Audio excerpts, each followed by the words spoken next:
Arzu xanım getməyənin. Bəli. Getməyənindir mahnının adı. Çox deyirdin gedəcəm getməyənin, indi tərk etməyənin. Deyir, çox deyirdin gedəcəm getməyənin. Söyüş də. Məncə də ora Dalı bağlı. ora gəlir də. Ora gəl.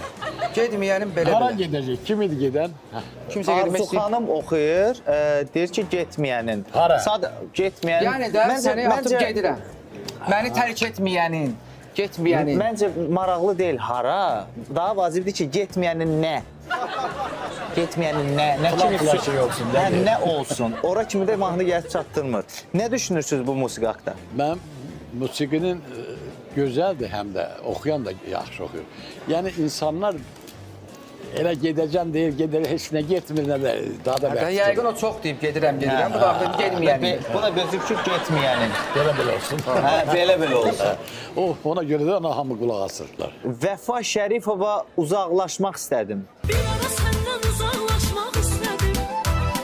Yavaş-yavaş kənarlaşmaq istədim. Əlini tutub qucaqlaşmaq istədim. Qucaqlaşma, ona mazaqlaşmaq deyirlər. Nə deyirlər? Mazaqlaşmaq. Hə, ona bilmirəm. Nə